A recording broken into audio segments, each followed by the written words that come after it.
Բարի շաբաթ, սիրելի ունկնդիրներ, Փառք Աստծո, շնորհակալ ենք Աստծուց, որ մինչև այս ժամը պահեց, պահպանեց, մինչև Սուրբ Շաբաթ օրը եւ բերեց իր ոտքի մոտ, որպեսզի սովորենք Իրանից։ Խնդրենք Աստծուն, որ մեզ տա պատրաստական սիրտ, իր Սուրբ Հոգին թափի մեր վրա, ների մեր մեղքերը եւ մեր ականջները, աչքերը բացի, որպեսզի տեսնենք եւ լսենք իր ճշմարտությունը եւ մեր սիրտը բացի, որպեսզի ընդունենք այն մեր սրտի մեջ եւ իրագործենք մեր կյանքում։ Հիսուսի անունով խնդրեցի, ամեն։ Ուրեմն, ինչպես գիտենք, այս երամսյակ մենք ուսումնասիրում ենք Սաղմոսների գիրքը, որ դարեր շարունակ շատ քրիստոնյաների համար մխիթարություն եւ ուրախություն է բերել եւ օգնություն պատշաճ ժամանակին։ Եվ այսօր արդեն 14-ն է, կոչում է Տերը լսում է ու փրկում է։ Հիշելու համերն է Սաղմոս 34-7, արդարներն աղաղակում են եւ Տերը լսում է ու նրանց փրկում է իրենց բոլոր նեղություններից։ Իհարկե Աստվածաշունչը ասում է, որ արդար չկա, մեկը չկա մի ուրիշ տեղում։ Սո ինչ նկատի ունի այստեղ, երբ որ ասում է արդարներն աղաղակում են։ Այսինքն այն մարդիկ, ովքեր ամբողջ սրտով հոգով մտքով, ինչպես Հիսուսը ասեց, սիրեք Աստծուն եւ հետևեք նրան, հենց այս մարդկանց է վերաբերվում, որ ամբողջ սրտով հոգով մտքով փնտրում են Աստծուն։ Քիչ հետո մենք ուրիշ համարի մեջ կարդանք, որ Աստծուն փնտրողները կօրհնվեն եւ խոսքը գնում է Աստծո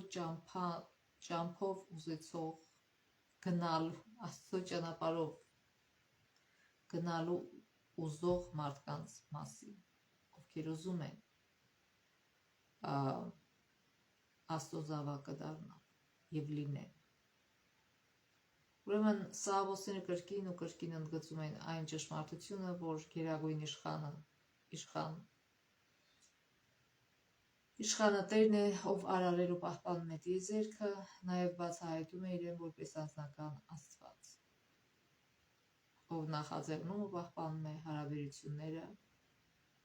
իր զավակների։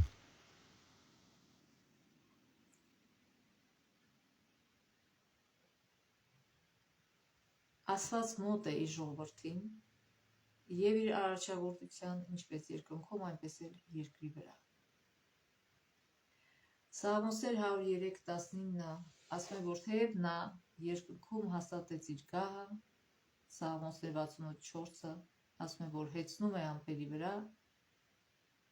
եւ Սաղմոսներ 145:18 ասում է, որ նա թեև այդ բոլորին,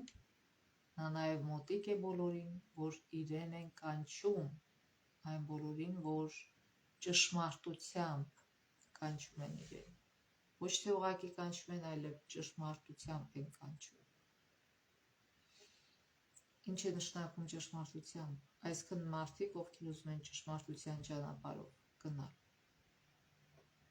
Այլ ոչ թե ուղղակի կանչում ես, աղոթում ես, որ Աստված ջան, օգնի, որ ես գողությունը անեմ, կամ ես սպանությունը անեմ, կամ ես շնությունը, կամ չգիտեմ ինչը, երբեք օրհնություն չի լինի, միայն ճշմարտության մեջ Աստծո օրհնությունը լինում։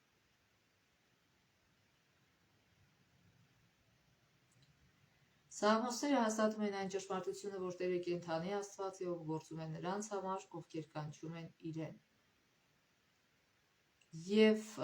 Սաղմոսների իմաստալից են հենց այն պատճառով, որ գրված են կենդանի Աստծո դրդմամբ եւ ուղղված են իրեն, կենդանի Աստծուն,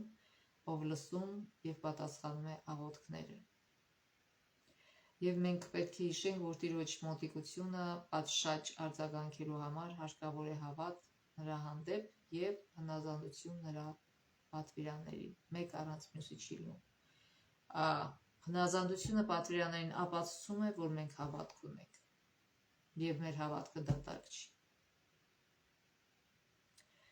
Այս հավատից եւ հնազանդությունից պակաս ոչինչ ընդունելի չէ նրա համար, ինչպես հաճախ ցույց է տալիս Իսրայելի պատմությունը։ Կարդանք 130 Սաղմոսներ 139 գլուխ 1-18 համարները, Տեր, դու ինձ քննեցիր և ճանաչեցիր։ Դու գիտես իմ նստելն ու վեր կենալը, հեռվից իմանում ես իմ մտածումները։ Այսքան թեև Աստված կարծես թե հեռու է մեզանից, շատ հեռու, բայց ասում է ամեն ինչ տեսնում է, ասում է դու գիտես իմ նստելը վեր կենալը, հեռվից իմանում ես իմ մտածումները, քննում ես իմ գնալն ու պարկելը և գիտես իմ բոլոր ճանապարհները, որտեղ դեռ խոսք չկա իմ լեզվի վրա, ահա ով Տեր, դու բոլորը գիտես։ Նույնիսկ դեռ չասած, որտեղ Աստված մեր մտքերն էլ գիտի։ Ինձ շրջապատում ես հետևից ու առջևից և քո ձեռքը դրել ես ինձ վրա։ Շրջապատում ես ինչ առումով, այսինքն քո սուրբ շեշտակներով պահպանում ես ինձ։ Ոչ թե հատուկ նայում ես, որ ինձ դատես։ Այս գիտությունը շատ զարմանալի է ինձ համար, բարձր է, չեմ կարողանում հասնել դրան։ Այսինքն մեր համար դժվար է ընկալել այս միտքը, որ Աստված միշտ մեզ հետ է և տեսնում է ամեն բան։ Ուր գնամ քո հոգուց և քո ներկայությունից ուր փախչեմ, եթե վեր ելնեմ երկինք, դու այնտեղ ես։ Եվ եթե պարկեմ դժոխքի մեջ, ահա դու այնտեղ ես։ Որից ասենք, որ դժոխք պարկեմ դժոխքի մեջ, այսինքն դժոխք Աստվածաշունչը նշանակում է գերեզման, միշտ ցածում, ներքևում գրված է լինում, որ գերեզման։ Եթե արշալույսի թևեր առնեմ և բնակվեմ ծովի վերջին ծայրերին, այնտեղ էլ քո ձեռքն է առաջնորդելու ինձ և քո աչքն է բռնելու ինձ։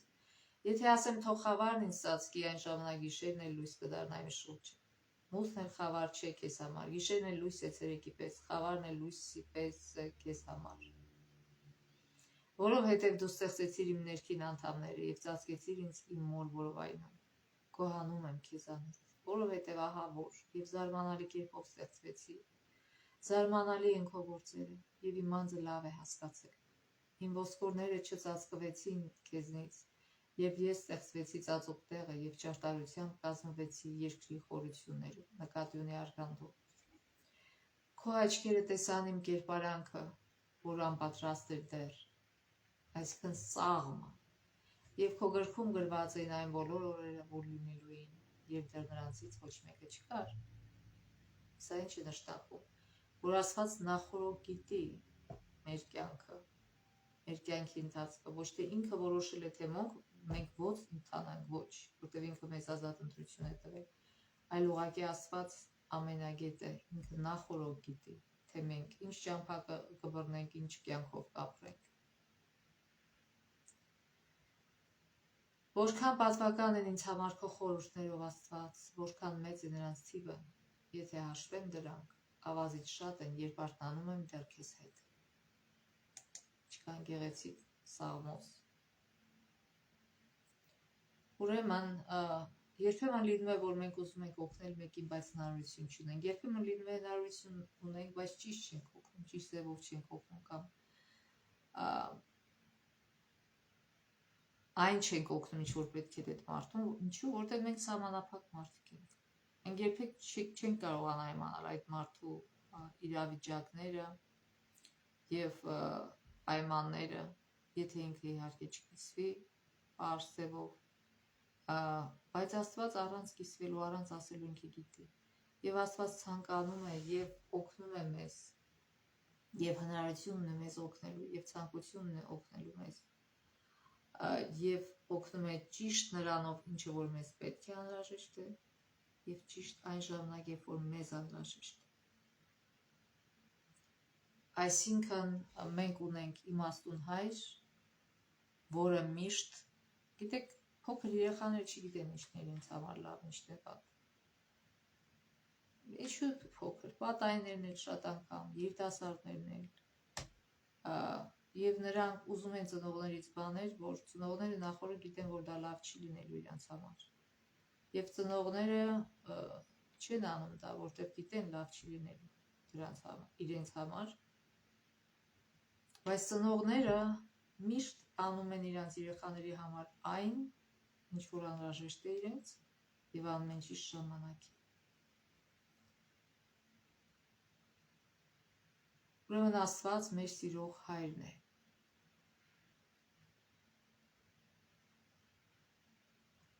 Աստված ճանաչում է մեզ եւ մեր բոլոր հանգամանքները գիտի, ինչպես նաև ունի մեզ օգնելու բոլոր միջոցները։ Ուստի նրա խոստումները օգնության եւ ազատագրման վերաբերյալ մակերեսային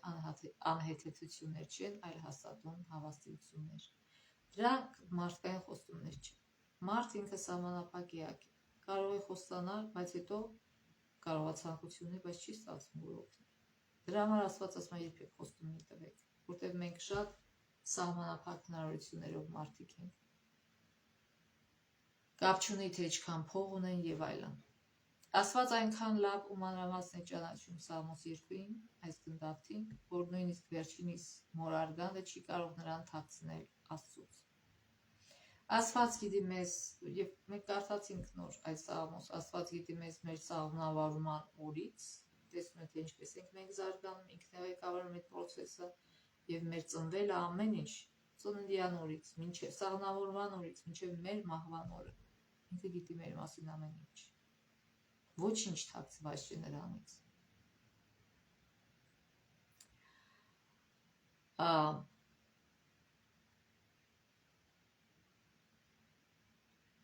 Աստծո հանճարեղ մտքի արգասիքը նրա արարչագործությունն է, ինչպես նաև մարդկանց այդքան մոտիկից ճանաչելը, որը դրսևորում է նաև մարդկանց հանդեպ նրա հոգատարությամբ։ Այսինքն մենք չպիտի վախենանք, մենք պիտի ուրախանանք, որ Աստված տեսնում է մեզ, որ Աստված գիտի մեր կարիքները, որտեվ ինքը չի հետևում մեզ նրա համար, որ մեզ դատի, ինքը գիտի, որ մենք մեղավոր էակներ ենք, բայց ինքը հոգ է տանում մեր մասին, պաշտպանում է մեզ, որ մենք ժամանակից շուտ դեռ ընտրություն չարած այս աշխարհից չգնանք, որ մենք ինչ որ հնարավոր անհրաժեշտ է ունենանք եւ նեղություն չկրենք։ Եվ ուրեմն այս փաստը չպետք է վախեցնի մեզ, այլ հակառակը ուրախացնի։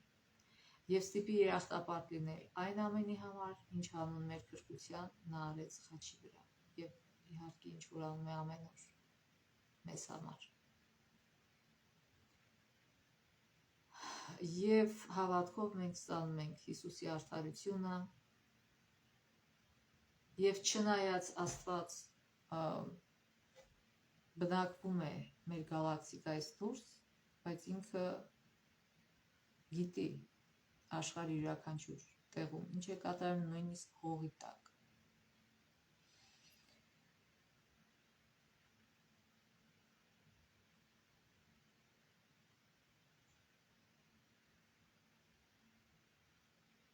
Նրա ներկայությունը պատկերված է նաև որպես աշխարհույսի թևերն առնող, այսինքն արևելք եւ ծովի վերջին ծայրերում բնակվող, որպես արևմուտք։ Եվ այս բոլոր նկարագրությունները փոխանցում են այն գաղափարը, որ տիեզերքում չկա մի տեղ, որտեղ մենք կարող ենք թաքնվել Աստծուց։ Մարդիկ կարող են թաքնվել իրենց հետևից ընկած ոստիկաններից կամ այլ մարդկանցից, բայց ոչ Աստծուց։ Թեև Աստված տիեզերքի մաս չի կազմում, ինչպես կարծում են ոմանք,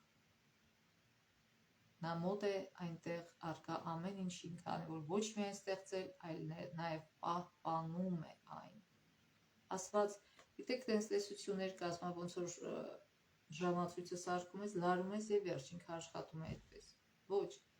Աստված ամեն օր պահպանում է մեզ, ամեն օր մեզ շունչ է տալիս, ամեն օր մեզ քնից արթնացնում է, ամեն օր հոգում է մեր առողջության մասին, մեր ամեն անհրաժեշտ բաների մասին։ Եվ որպես մեկը, ով մեր մասին ամեն ինչ գիտի, Աստված կարող է օգնել ու վերականգնել մեզ։ Նրա մեծության նորովի գիտակցումը գովասանքի ու նորոգված վստահության օդքում է ծնում Սաղմոս 2-ի մեջ։ Այսինքն մենք պետք է ուրախանանք, որ մեր սիրող, հոգատար, ամփերատար, իմաստուն Հայրը երկնային մեր կողքն է միշտ, որ երբ որ ընկնենք, նա կարող է մեզ վերցնել, ոչ թե վախենալ։ Ինքը, ինչպես ծնողը հետևում է իր երեխային անընդհատ, ոչ թե նրա համար որ ընկնի, սկսի գոռալ վրենաս ինչին կար։ Ոչ, հետևում է որ հենց ընկնի ինքը անմիջապես բարձրացնի, եւ եթե երեխան նույնիսկ ինքն է բարձրանում ոտքի ինքնուրույն, ծնողին չէ, իր թևերը բացում է, որ երեխան գա ինքը գրկի եւ մխիթարի երեխային, որտեղ ընկնելուց հետո ցավ է ունենում։ Նույն ձևը նույնպիսին մեր երկնային հայրն է եւ նույնիսկ ավելին Աստվածաշուն գրված է, որ եթե նույնիսկ մայրը, հայրը քեզ թողնի, ես չեմ թողնի, այսինքն Աստծո սերը անսահման ավելի շատ է, քան թե մեր ծնողների սերը մեր հանդեպ։ Ուրեմն մեր ծնողներն էլ հսկում են մեզ, որպեսզի մեզ ապահովեն մեր պահպանությունը, մեր պաշտպանությունը, մեր ապահովությունը, այլ ոչ թե ուղղակի ուզում են բռնանալ մեր վրա, ինչպես շատ երեխաներ են կարծում։ Եվ դժվարության մեջ ուզում են օգնել, այլ ոչ թե դատել եւ գոռալ։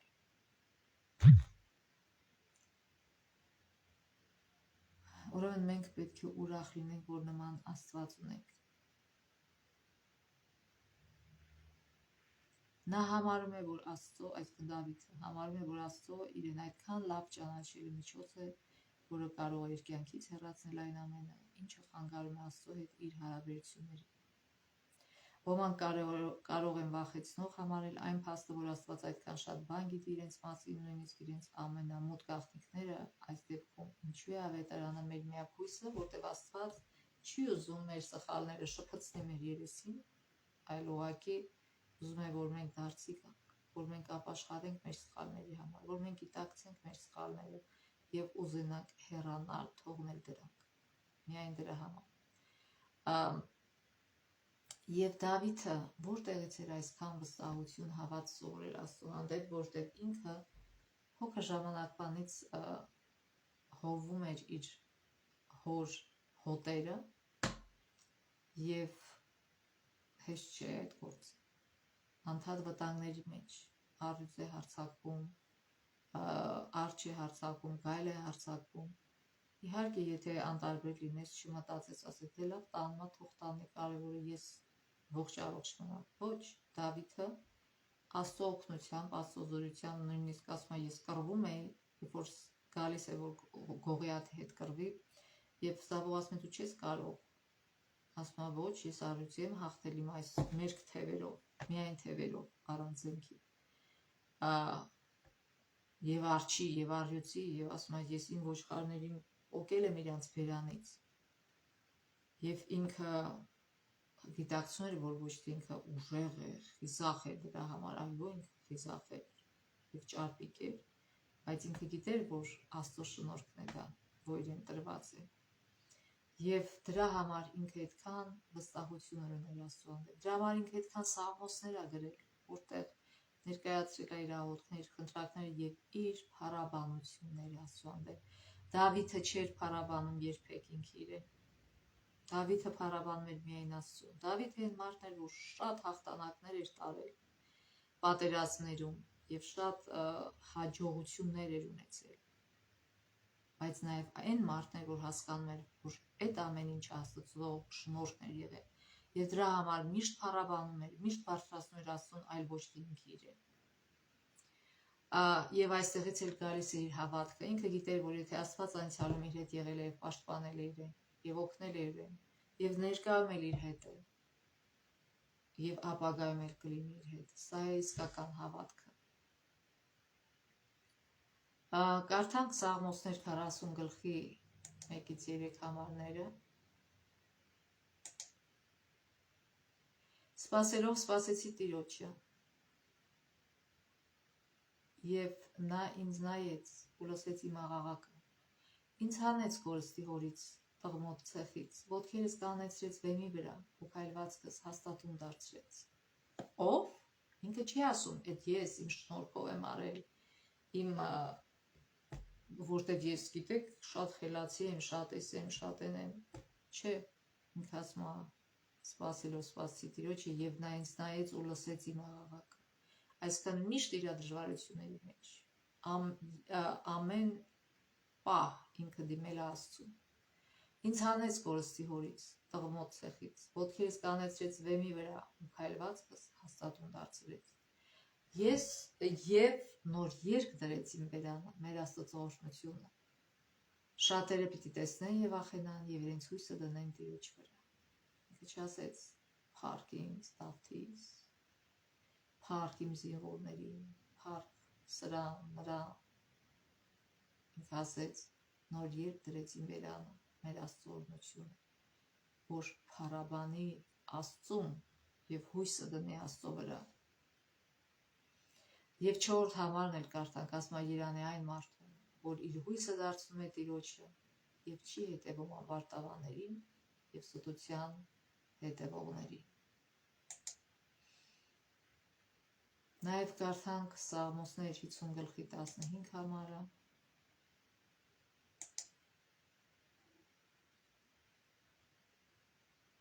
Աստված ասում է. «Կանչիր ինձ նեղության օրը, եւ ես կազատեմ քեզ, եւ դու կփառաբանես ինձ»։ Նաեւ կարդանք, գիտեք, շատ անգամ մարդիկ կանչում են, Աստված ազատում է, բայց իրանք ասում են իրանց փառաբանել, այլ ոչ թե Աստծուն, որ իրականացրեց իրենց փրկությունը։ Նաև Սաղմոս 55:22 համարը կարդանք.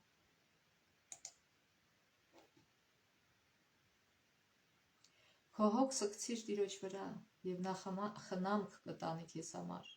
Նա չի թողնի, որ արդարը հավիտյան շարժվի տեղից։ Այսինքն պետք չի, որ անքուն գիշերն իրանց կասնես։ Հա մտածես, հագեցես, բռնես, չէ։ Աստված, եթե Աստծուն վստահություն ունես, ուղղակի կհանձնես քո հոգսը Տիրոջը եւ հանգիստ կքնես։ Դա չի նշանակում, որ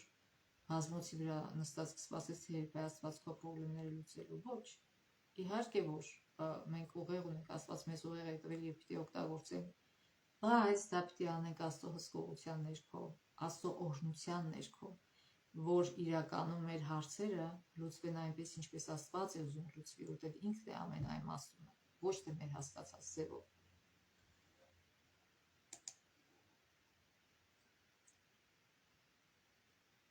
Եվ նաև 121-րդ Սաղմոսը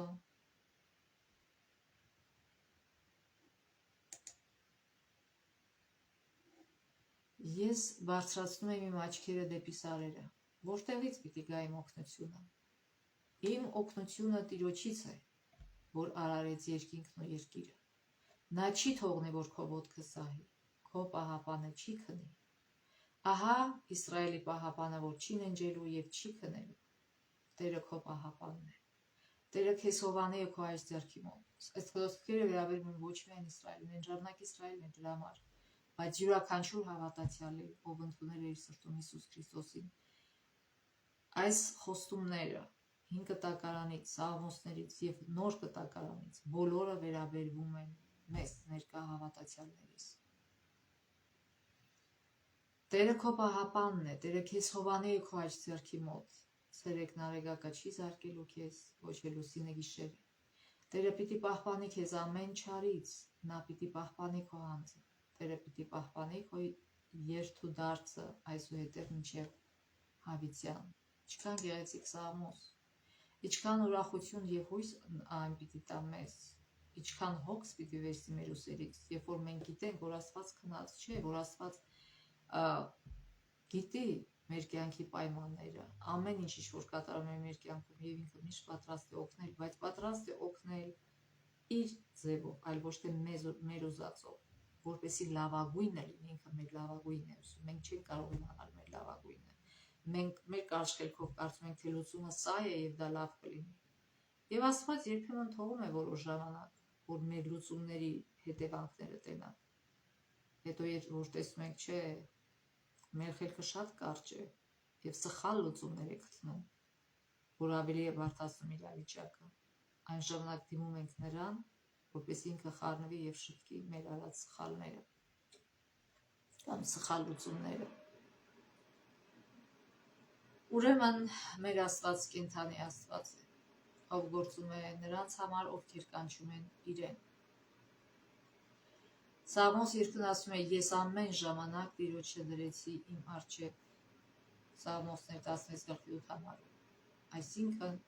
նա վստահում է Աստծուն և կանչում է նրան։ Տերը կլսի նրան նույնիսկ այն ժամանակ, երբ նա աղաղակում է խոր տեղերից։ Այս միտքը փոխանցում է այն գաղափարը, որ կյանքի ոչ մի հանգամանք չի կարողան նկատ մնալ Աստծո կողմից կամ չենթարկվել նրա գերագույն իշխանությանը, նույնիսկ եթե վշտերի փոսի մեջ եք, Աստված կարող է հանել ձեզ այնտեղից։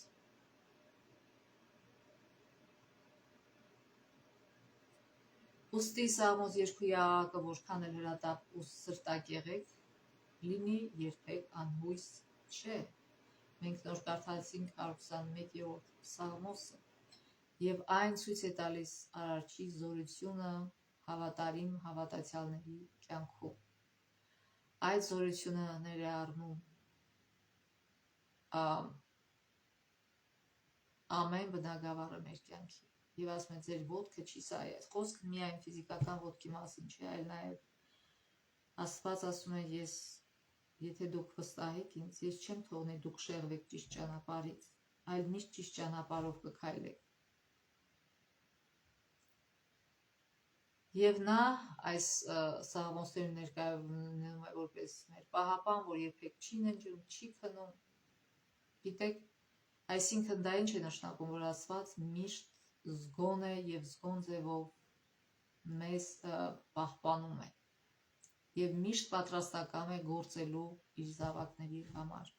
Գիտեք, երբեմն մայրերը հոգնում են, քնում են և հանկարծ երեխան անկողնու վրայից ընկնում է, կամ չգիտեմ, մի բան է լինում, բայց մենք ունենք այնպիսի Աստված, որ երբեք նման բաներ չի կարող տեղ ունենալ։ Աստված միշտ մեր կողքին է և ինքը կարիք չունի քնելու, որպեսզի նոր ուժեր ստանա, ինչպես երկրային ծնողները, այլ ինքը միշտ մեր կողքին է։ Ինչի համար, որպեսզի ճիշտ ժամանակին օգնության հասնի մեզ և իր աջ ձեռքը մեկնի և մեզ հանի խոր տեղերից։ Աջ ձեռքը սովորաբար ընկալվում է որպես մարդու ավելի ուժեղ ձեռքը, գործողության ձեռքը, չէ՞, շատ մարդիկ աչլիկ է, աջ ձեռքով են ամեն ինչ անում։ Եվ դրանից միշտ աջ ձեռքը ավելի ուժեղ է լինում, քան թե ձախը։ Եվ այստեղ այն ներկայացնում է Աստծո մոտիկություն ու բարեհաճությունը։ Եվ այն փաստը, որ Աստված պաշտպանում է իր զավակներին, հստակ ներկայացված է Սաղմոս 121:6-8 համարներում, որոնք մենք հենց նոր կարդացինք։ Աստված ամեն չարիքից հեռու կպահի իր զավակներին, ոչ արևը, ոչ լուսինը չեն զարկի նրանց։ Խոսքը գնում է, լուսինը ինչպես կարող է զարկել մարդուն։ Խոսքը գնում է դժվարությունների մասին, այո, դժվարություններ կլինեն, բայց դրանք չեն զարկի մեզ։ Գիտեք, արևը, մենք գիտենք, որ չափավոր և ճիշտ ժամանակին, որ արևի տակ լինում ես, շատ օգուտ է տալիս, վիտամին D-ի աղբյուր է և այլն, տաքացնում է մարմինը։ Երբեմն դժվար է շոգին դիմանալ, բայց վերջի վերջո դա մեզ կոփում է, երբ որ շոգի տակ մարդ աշխատում է, դա մարդուն կոփում է։ Բայց սա նշանակում է ոչ այն աստիճան, դա դժվար է, այո, դժվար է։ Ես սա ուղղակի սիմվոլիկ եմ ներկայացնում կյանքի դժվարությունները, բայց Աստված չի թողնում այն աստիճան, որ արևը զարկի, որ մենք ուշաթափենք, թունավորվենք եւ այլն եւ այլն։ Էլի կրկնում եմ, սա հոգևոր առումով, որտեղ կյանքում կարող է նման բաներ լինել բոլորի հետ։ Այսինքն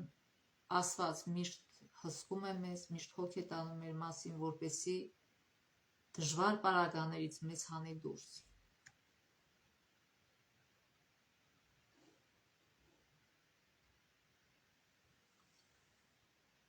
Ուրեմն այս բոլոր արտահայտությունները, որ գրված է այս Սաղմոսում, որ ասում է Աստված կպահպանի նրանց երթուդարձը, այսինքն գալ գնալը, Սա բանաստեղծական պատկեր է, որ ընդգծում է Աստծո լիակատար, անդադար հոգատարությունը։ Հիմա կարդանք Սաղմոսներ 17 գլխի 7-ից 9 համարները, 17, 7-ից 9։ Ցույց տուր քո մեծ սերը դու, որ քո աչքով փրկում ես քեզ ապավինողներին իրենց թշնամիներից։ Պահիր ինձ աչքի բիբի պես, և քո թևերի շուքի տակ ծածկիր ինձ, այն ամբարիշներից, որոնք տառապանք են տալիս ինձ, իմ անձի թշնամիներից, որոնք չորս կողմից պաշարում են ինձ։ Տեսեք, էլի ասենք, որ Դավիթը հմուտ ռազմիկ էր, բայց ինքը ինքնագոհ չէր։ Ինքը գիտեր, որ այդ իր հմտությունը, եթե Աստծո օրհնությունը եւ օգնությունը չլինի, ոչ մի օգուտ չի տա։ Թող սա դաս լինի մեր համար։ Սաղմոսներ 31:1-3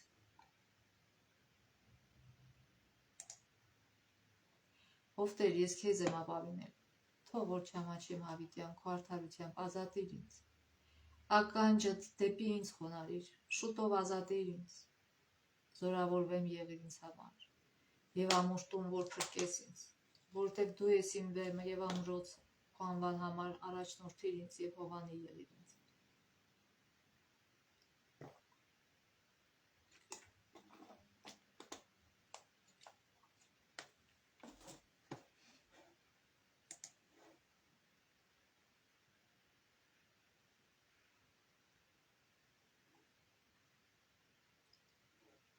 Եվ Սաղմոսներ 91 գլխի 2-ից 7 համարները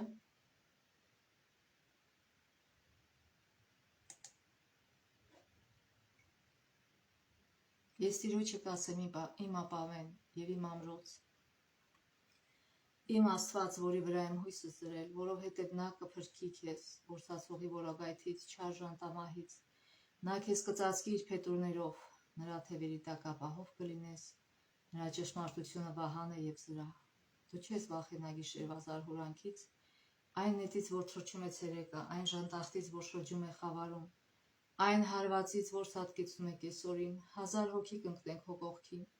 եւ 10,000-ը քո աջ կողմում, բայց քեզ ոչ մի հարված չի մոտենա։ Այո, մենք այսպիսի Աստված ունենք։ Այսինքն, երբ որ Դավիթը բախվում էր նեղություններին, այն ժամանակ նույնպես դիմում էր Աստծուն, ով ապաստան է ամեն դժբախտության մեջ։ Եվ ինքը ուներ վստահություն, որտեղ անցյալում արդեն ուներ այդ փորձառությունները Աստծո հետ, ինչպես է Աստված իրեն օգնել, եւ այսպիսի ասացված կա, որ եթե մարդ չի վստահում Աստծուն, չի հավատում Աստծո նեղության ժամանակ, ուրեմն ինքը հավատք չունի։ Սաղմոս 2-ի վկայությունը ես Տիրոջը կասեմ իմ ապավեն եւ իմ ամրոց եւ իմ Աստված, որի վրա եմ ես հույսս դրել, բխում է Աստծո հետ ունեցած իր անցյալի փորձից եւ այժմ ամրապնդում է նրա հավատը ապագայի հանդեպ։ Սաղմոս 2-ն Աստծուն անվանում է Բարձրյալ եւ ամենակարող, հիշելով իր Աստծո անսահման մեծությունը։ Սաղմոս 2-ն պատմում է նաև այն ապահովության մասին, որը կարելի է գտնել Աստծո հետ, եւ Աստված միշտ հովանի է մեզ։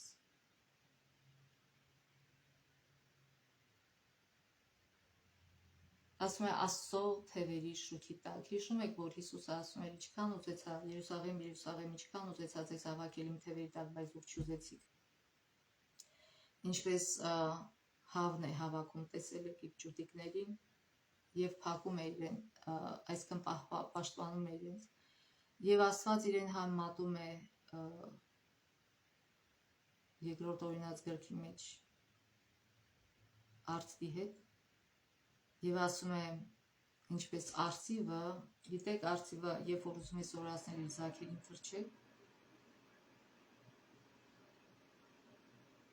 նրանք սկսում են թռչել, ինքը չի կանում նայել, ինքը անդադ իրանց մեջ տեղները թռչում է, որ հանկարծ որպեսի տենա, չէ որ նոր են սկսում սովորել թռչել, ինչպես երեխան, երբ որ նոր է սկսում սովորել քայլել, ընկնում է, վեր է կենում, ընկնում է, վեր է կենում, նույնը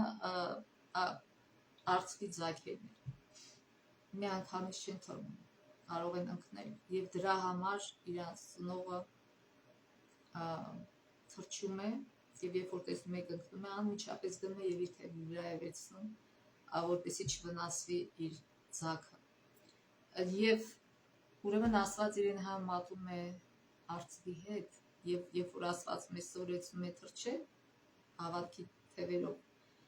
ինքը մեզ անտեր չի թողնում, ինքը անդադ մեր կողքերը թրջում է, որպեսզի հանկարծ երբ որ ընկնենք ինքը մեզ չթողնի, որ մենք կործանվենք, այլ իր թևերի վրա վերցնի եւ մեզ փրկի։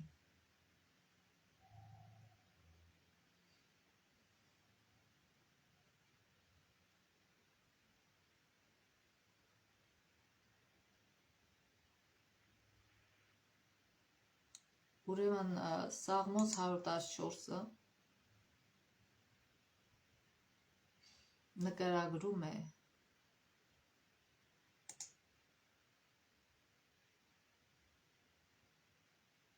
թե ինչպես Աստված հանեց Իսրայելին Եգիպտոսից եւ ասմեցովը տեսավ եւ փախավ, Հորդանը ետ դարձավ, սայրը խորերի վեր խաղացին, իսկ բլուրները գառների պես, այս ամեն ինչը եւ ասում է ինչ եղավ քեզ ծով, որ փախչում էր եւ քեզով Հորդանան, որ ետ էր դառնում, դուքով սայրը խորերի պես վեր խաղացիք եւ դուք բլուրներ գառների պես, Տիրոջից սարսափիրով երկիր Հակոբի Աստծուց, որ վեմը ջրերի լիճ է դարձնում, իսկ քարքարոտը ջրերի աղբյուր։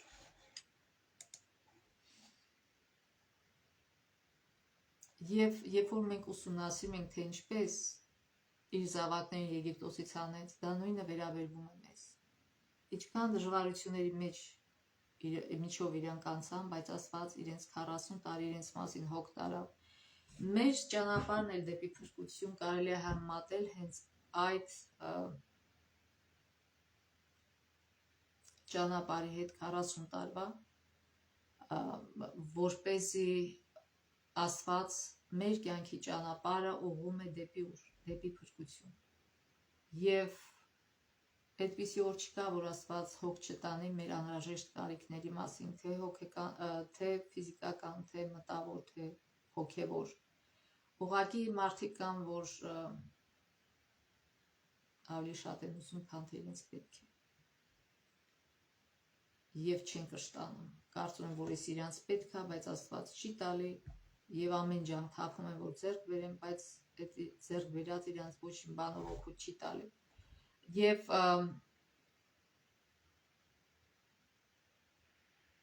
Պողոսը Կորինթացիներին ուղղված նամակի այս հատվածներում, որ նկարագրում է, ներկայացնում է ողջ իրական պատմությունը որպես փոխհարաբերություն, որպես Հիսուս Քրիստոսի փրկության խորհրդանիշ։ Եկեք կարդանք այդ առաջին Կորինթացիս 10:1-4 համարները։ Առաջին Կորինթացիս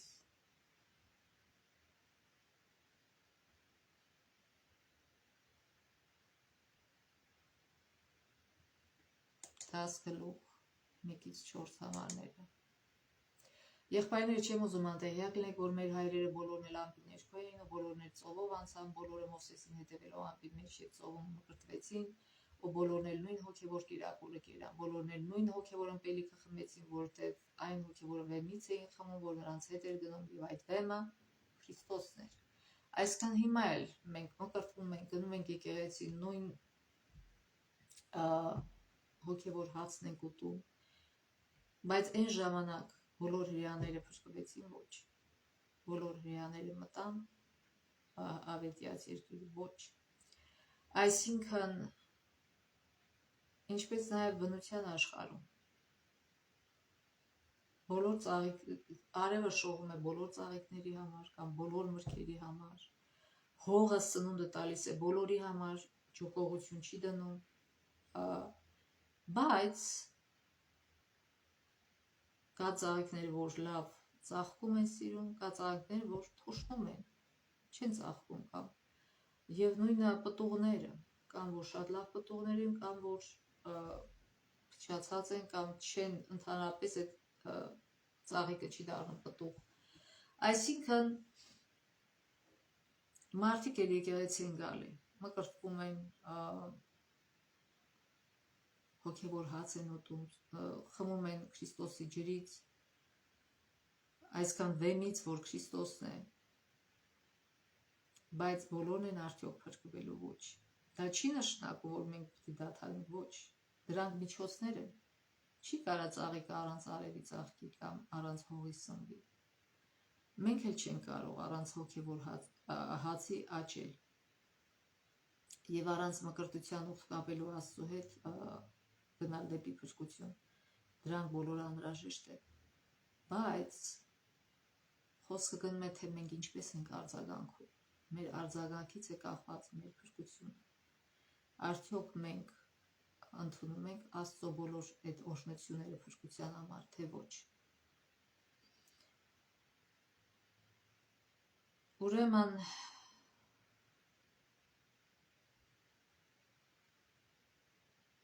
Աստված իր զավակներին փրկում է, որտեղ ինքը գերիշխան է, եւ իրականում Աստծո զավակներից շատերի համար բոլոր ժամանակներում եւ բոլոր վայրերում երկնային Երուսաղեմ տանող ճանապարհը լի է վտանգներով, այսինքն դեպի փրկություն տանող ճանապարհը։ Հիսուսը ասեց, որ այն նեղ է, հեշտ չէ։ Եվ ասում այդ պատճառով քչերն են կանգնում այդ ճանապարհին, ցավոք։ Սաղմոսները նրանց խրախուսում են նայել խոչընդոտներից այն կողմ եւ երկնքի ու երկրի արարչին։ Այսինքն, եթե մենք նայենք մեր դժվարություններին, նեղություններին, մենք չենք անցնի այդ ճամփան։ Մենք պիտի նայենք մեր վեմին, Հիսուսին, Աստծուն, որ մեր ձեռքից բռնած տանում է այդ բոլոր դժվարությունների ու խոչընդոտների միջով։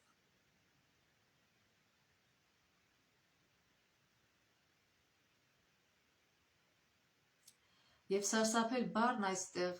որ ասում է թող սարսափի ամբողջ երկիրը, նշանակում է ճանաչել ու երկրպագել Աստծուն, այլ ոչ թե վախենալ նրանից։ Հայերեն թարգմանությունը մի քիչ հաջող չէ, սարսափել, այլ ռուսերեն գրածա трепетать, այսինքն երբ որ թրթռալ կամ դողալ, չէ՞, մի ուրիշ տեղել ասում է դողալ, թրթռալ, գիտեք երբ է թրթռում մարդու սիրտը, ուրախությունից, ոգեշնչումից, եւ ուրեմն երբ որ մենք տեսնում ենք, թե ինչքան մեծ եւ ողորմած Աստված մենք ունենք, այդ ժամանակ մեր սիրտը սկսում է տրոփել ու թրթռալ, որ մենք ուրախությունից, ցնծությունից, որ մենք նման Աստված ունենք, այլ ոչ թե ստրկամիտ սարսափի մասին այստեղ խոսք ասված չի ուզում, որ մենք վախենանք իրանից, այդ ստրկամիտ վախով ոչ, ուզում է, որ մենք ուրախ լինենք, որ մենք ունենք այդպիսի Հայր երկնքում։ Եթե Աստված իրենց կողքին է, հավատացյալները վախենալու ոչինչ չունեն։ Եվ այժմ կարդանք Սաղմոս 3-րդ գլխի 4-րդ համարը։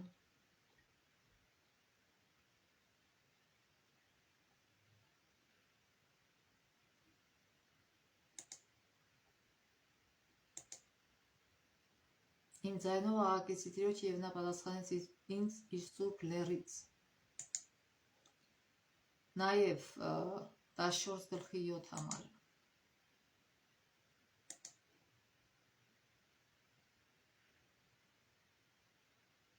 Օթե Սիոնից գար Իսրայելի փրկությունը, երբ որ Տերն իր ժողովրդին վերադարձնի գերությունից, Հակոբը կծնծա եւ Իսրայելը ուրախ կլինի։ Էլի այն ժամանակ Իսրայել, որտեղ այն ժամանակ Իսրայելն էր, բայց հիմա դա վերաբերվում է բոլոր Աստծո զավակներին այս խոսքերը, ովքեր ուխտ են կապել Աստծո հետ։ Սաղմոսներ 21-ից 3 համարները։ Տերը թող պատասխան տա քեզ նեղությանով եւ Հակոբի Աստծո անունը պաշտպանի քեզ։ Թող նա քեզ օգնություն ուղարկի սրբարանից եւ Սիոնից զորացնի քեզ։ Թող նա հիշի քո բոլոր ընծաները եւ ընդունի քո ողջակեզները, այսինքն որտեղից իր տաճարից, ասում է թող լսի։ Սաղմոսներ 27 գլխի 5 համարը։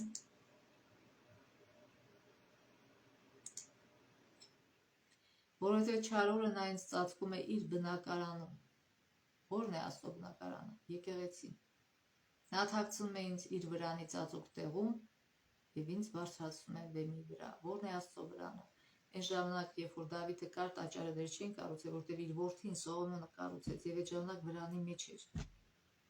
Աստծո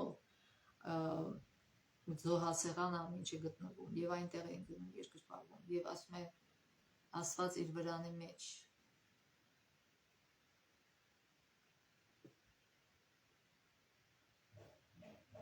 Ինձ կծածկի եւ կբարձրացնի բեմի վրա։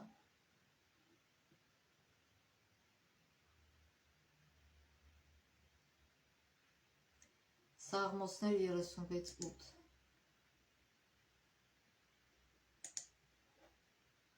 Նրանք լիանում են քո տան առատությունից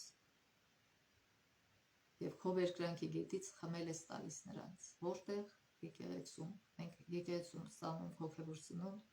մենք երգում ենք եւ փառաբանում ենք Աստծուն եւ ոգեշնչվում ենք Սուրբ Հոգով, պոզիտիվ էներգիա ենք ստանում մեր կյանքը շարունակելու համար եւ Աստծո տան առատ օրհնություններից ենք օգտվում։ Սաղմոսներ 61:4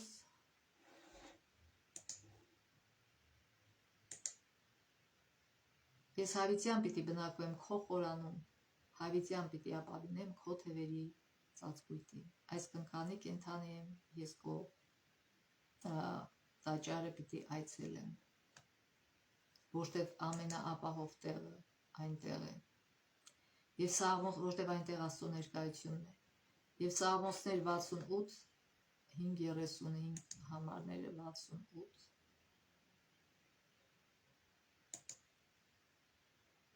Որբերի հայր եւ որբևայրիների դատավոր է Աստված իր սուրբ բնակարանում։ Զարմանալի ես եւ 35 համարը զարմանալի ես քո սրբարանով Աստված, Իսրայելի Աստված, նազովություն եւ կարողություն տալիս ժողովրդին օրհնյալ է Աստված։ Այսինքն այս բոլոր համարները, որ մենք կարդացինք եւ չկարդացինք, որ Աստված ներկա է իր տան մեջ եւ պատրաստ է օրհնություններ թափել իր ժողովրդի, իր զավակների վրա։ Երբ որ մենք բացակայում ենք, չենք ուզում գնալ, մենք բաց ենք թողում այդ օրհնությունները եւ այդ օրհնությունները, այդ առատ օրհնությունները Աստված ժամանակի մեջ անում է շաբաթը մեկ, շաբաթ օրը, եւ եթե մենք բաց ենք թողնում, ապա բաց ենք թողնում։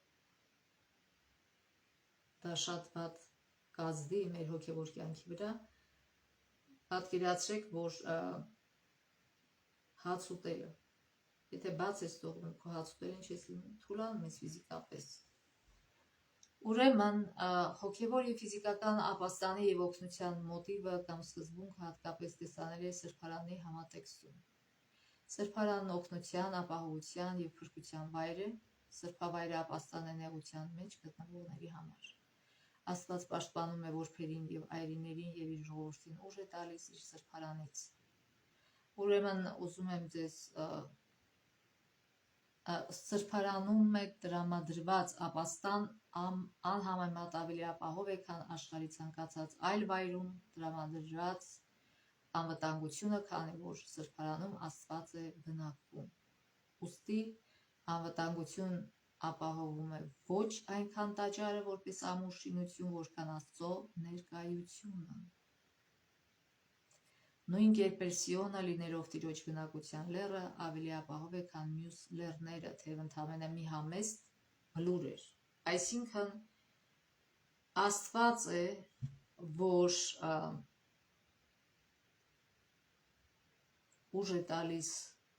հոգևոր ուժ է տալիս եկեղեցուն, այս ոչ թե այդ պատերը։ Աստծո ներկայությունն է, որ օգնում է մարդկանց։ Եվ երբ որ այս տողերը կարդում եմ, ես հիշում եմ, երբ որ 1991 թվականին ես դրանից առաջ շատ եկեղեցիների գնացել, բայց հիասթափել է, որտեղ տեսնում եմ, որ Աստվածաշին համեմատ չեն խոսում։ Եվ երբ որ ադվենտիստական եկեղեցուց մի կին սկսեց իմ հետ Աստվածաշյան դասընթացներ անել, ես տեսա, որ իրոք ամեն ինչ բռնում էր Աստվածաշնչի հետ։ Շատ սիրեցի եւ մեծ անհանգությամբ գնում էի, լսում էի Աստծո խոսքը եւ կարդում էի Աստծո խոսքը եւ ուզում էի ուխտ կապել Աստծո հետ։ Բայց նաեւ նկատեցի, որ եկեղեցում կա որոշ անարդարություն, ծառայողները քարոզը ասում են, բայց չեն անում իրենց կյանքում,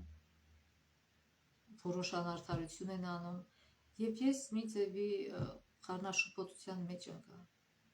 Աստված, ես շատ եմ ուզում քո եկեղեցում միանալ, բայց շփոթված եմ, որտեղ տեսնում եմ այսպիսի բաներ, չնայած մենք գիտենք, որ եկեղեցին սուրբ մարդկանց տեղ չի, այլ մարդ սովորական, մեղավոր մարդիկ, այսինքն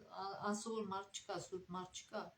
Մարդիկ գալիս են եկեղեցի որպես հիվանդանոց, որպեսզի բուժվեն, եւ դա է բուժումը, Աստծուն երկրպագելը, փառաբանելը, Աստծո խոսքը լսելը, դա է բուժում մեզ հոգևոր հիվանդությունից։ Եվ խնդրեցի Աստծուն, որ ինձ բացահայտի ինչ անեմ։ Եվ ես երազ տեսա, միշտ երբ որ ես վճռական որոշումների առաջ եմ կանգնում եւ խնդրում եմ Աստծուն, Աստված միշտ շատ պարզ երազներ է ցույց տալի եւ դա երևում է, որ դա սովորական երազ չէ, շատ պարզ եւ հստակ։ Եվ ցույց տվեց, որ շուրջ բոլորը ամեն ինչ քանդված էր, Քրիստոսի երկրորդ գալուստն էր կարծես։ Եվ միայն այս եկեղեցին էր կանգուն, այս շենքը, եւ ես մտա ներս, որտեղ ապահովություն էր, այսինքն դուրսը վտանգ կար, իսկ ներսը ապահովություն էր եւ երկու ամուր սպիտակ սյուների վրա էր հիմնված այդ եկեղեցին, որ պահում էին եկեղեցու տանիքը,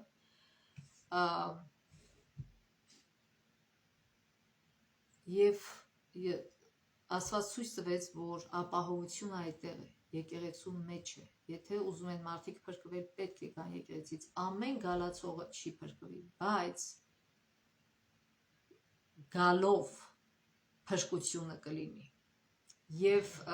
որտեվ այնտեղ է ստանում այն անհրաժեշտ միջոցները, որ տանում է քեզ դեպի փրկություն։ Եվ երբ որ ես զարթնեցի, ես հասկացա եւ մկրտվեցի, դա ամենաուրախ օրերից մեկն էր իմ կյանքում։ Ուխտ կապեցի Աստծո հետ եւ մինչեւ հիմա ես չեմ փոշմանել։ Եվ ես շնորհակալ եմ Աստծուն, որ ինքը փնտրեց եւ գտավ ինձ։ Այսօր ինքը փնտրում է յուրաքանչյուրին։ Դժվարությունների միջոցով մոտիկացնում է մեզ իրեն, ինքը չի ուզում, որ մենք նեղություն ունենանք, բայց օգտագործում է դրա, որպեսզի բացահայտի իրեն, ինքն իրեն մեզ որպես փրկող, ազատող, որպես օգնող հայր։ Եվ այսօր նույն ձևով Աստված կարիք ունի մարդկանց, ովքեր աստվածաշնչյան դասընթացներ կանցկացնեն մարդկանց հետ եւ կբացահայտեն նրանց ճշմարտությունը։ Հիսուսը ասեց, հունձքը շատ է, բայց մշակները քիչ են, աղոթենք, որ մշակներ շատ լինեն։ Ուրեմն հիշենք, որ երբ որ գնում ենք եկեղեցի, գնում ենք ոչ թե նայելու մարդկանց վարքին, այս մարդը սենց արեց, այս մարդը սենց խոսած, այս մարդը սենց նայեց, ծով, շիտակ, վայլն ոչ։ Մենք գնում ենք այնտեղ, որտեղ այնտեղ Աստծո ներկայությունն է։ Եվ այնտեղ Աստծո օրհնությունն է։ Եթե մենք նայենք մարդկանց, հետո ասենք բամբասել մարդկանցից, մենք Աստծո օրհնությունը չենք ստանա։ Որտեղ մենք ինքներս մեղավոր մարդիկ ենք, իրանք մեղավոր են այս ձևով, մենք մեղավոր ենք մի այլ ձևով, այսինքն հակառակը մենք պետք է ձգտենք օգնել այդ մարդկանց, ինչքան հնարավոր է, ինչով հնարավոր է, որպեսզի իրանք իրանց կույր վիճակից դուրս գան եւ տեսնեն, որ Սխալը եւ դա անել իհարկե ինչպես որ գրված Աստծո հեզու խոնար ձևով, որտեղ մենք ինքներս մեղավոր մարդիկ ենք։ Եվ վերջապես Աստված եկեղեցին հիմնել էր, այսինքն եկեղեցում մարդիկ իրար օգնում են ինչպես, ոչ միայն իրար ոգեշնչելով եւ օգնելով, այլ նաեւ խրատելով ամեն մեկս մեր չափաբաժնով, ինչքան որ ունենք, ինչքան որ գիտենք, բայց կարևոր որ բոլորը ուզենան խրատը ընդունել։ Ես մյուսից, մյուսը ինձանից, որտեղ մենք եկեղեցում շատ կարևոր հասկանալ, որ բոլորս իրար հավասար մեղավոր մարդիկ ենք, եւ եթե մեկս ուժեղ կողմ ունի, կարող է դրանով խրատել մի ուրիշի, այն մյուսը ուրիշ ուժեղ կողմ ունի, կարող է դրանով օգնել մյուսի։ Ուրեմն Աստծո սրբարանի սրբությունը Սաղմոս 2-ն մղում է ընդունելով, որ բոլոր մարդիկ մեղավոր են եւ ընդհանրապես արժանի չեն Աստծո բարեհաճությանը, եւ նա պնդում է, որ ազատագրումը հիմնված է բացառապես Աստծո հավատարմության եւ շնորհի վրա։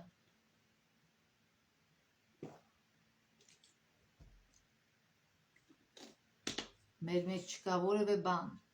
ինչը որևէ արժանիք կտա Աստծո առաջ։ Միայն այն դեպքում մարդիկ կարող են աղերսել Աստծո ազատագրումը, երբ ճիշտ հարաբերության մեջ լինեն Աստծո հետ, ապաշխարության եւ Աստծո շնորհն ու ներողամտություն ընդունելու միջոցով։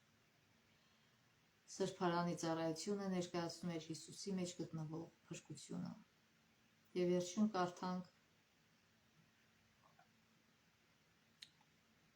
Ուրեմն Նահապետներ եւ մարգարեներ գրքից Էջ 493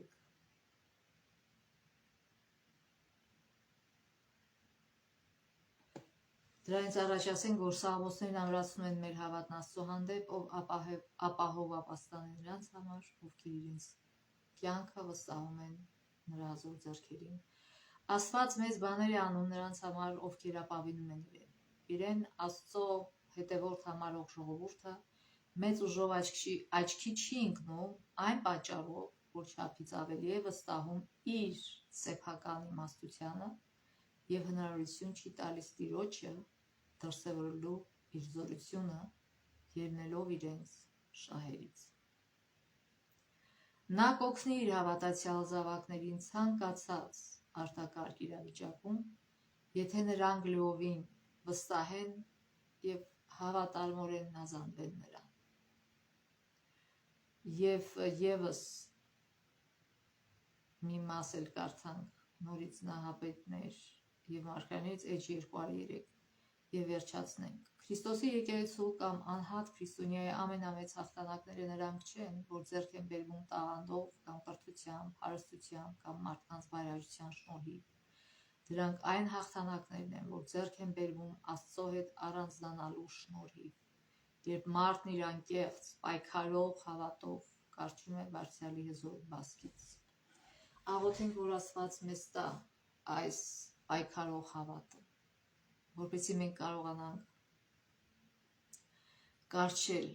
Բարձրյալի հզոր բասկից եւ թող Աստված այս բոլոր ճշմարտությունները, որ մենք այսօր սովորեցինք, գրի մեր սրտում։ Եվ երբ որ Սատանան մեզ մոտիկանում է իր ծխալ պատկերացումներով Աստծո մասին եւ Աստծուն ուզում է ներկայացնել դաժան եւ բռնադատ,